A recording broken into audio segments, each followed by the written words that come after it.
ल जय हो ल आइयो आफ्नै देशमा आइयो बल्ल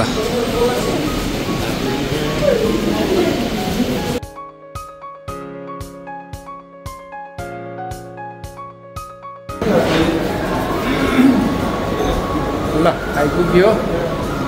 दसैँ भाइब चाहिँ यहाँ आइराखेको रहेछ सबैलाई बडा दसैँको धेरै धेरै शुभकामना वेलकम टु नेपाल ल बल्ल लगेज फेरि अवस्था है त लगेज सबै चेक इन गरेर लगेजभित्र पठाइदिएर अब हामी चाहिँ ब्याकप्याक मात्रै बोकेर अब हामी हिँडियो हामी अहिलेसम्म डिलेको केही जानकारी छैन डिले जहाँसम्म नहोला होइन अब त्यसपछि भैरवा गएर भेटौँला है त हामी त भैरवा आइपुग्यो है ल भैरवा आइयो अनि अब हाम्रो कार्यक्रम भनेको लगेज रिसिभ गर्ने र त्यसपछि घर ल है त वेलकम टु भैरवा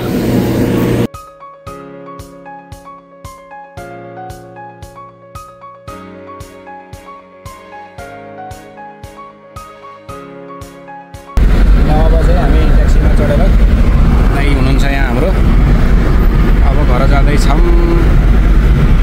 सरर लाएर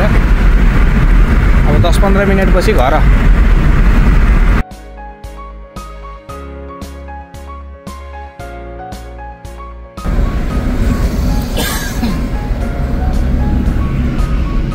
घर आउन 10 मिनट जति बाँकी छ होला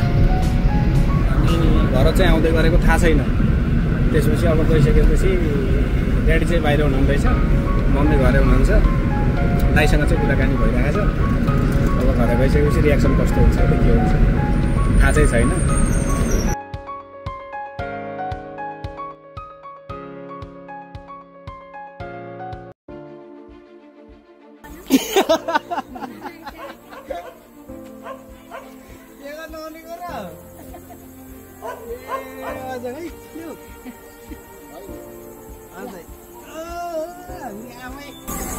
के गर्छु भनेको गेटमा आएर भिडियो बनाउनु गर्ने आज घुमाउनु मिल्छ नि त यहाँबाट के भन्छु यस्तो खुसी खुसी पछि आउने फेरि के लाएर आमालाई ल्याएको पछि झन् भित्र गएर आयो भन्छु भनेको त यही गाडी पठाइदिनु पर्यो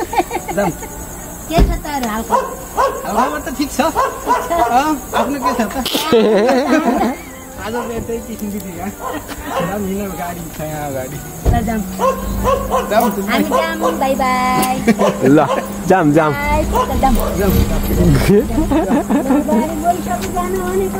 यहाँ झोला छ नि त्यतिकै जान त कहाँ पाइयो दाइलाई नमस्ते हाउ आर यु गुड ल नि त्यसै जानु पाइन्छ यो लिएर जानु ल यस्तो विदेशबाट आएर यस्तो तपाईँ लुकी लुकी आउने के हो कुरो त्यहाँ केही नभन्ने के होला दाइलाई नि हेलो गरिदेऊ ल खै त सान्दाई सान्दाई जाम सुन्दै आमालाई भिडियो बनाउँछु भनेको आमा बाहिर आउनुभयो शिवान पण्डित ल ए सान्दाई अल्सो कमिङ फ्रम छत सान्दाई के छ खै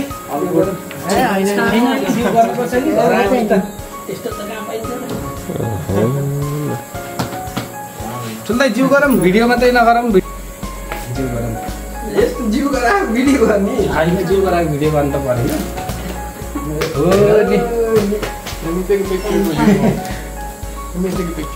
नाइस टु मिट यु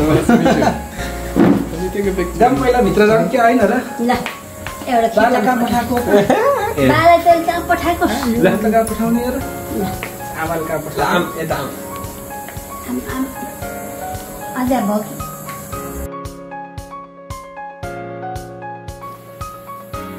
बा तपाईँ त यस्तै आउन त ढिला गरे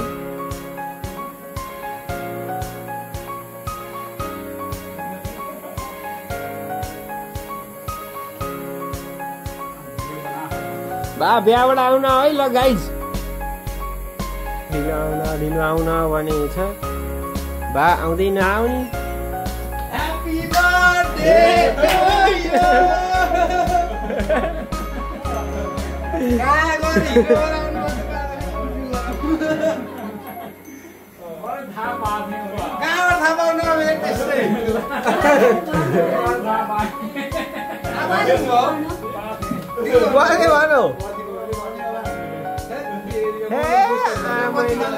यु बत्ती बाल्नु त्यसो भए त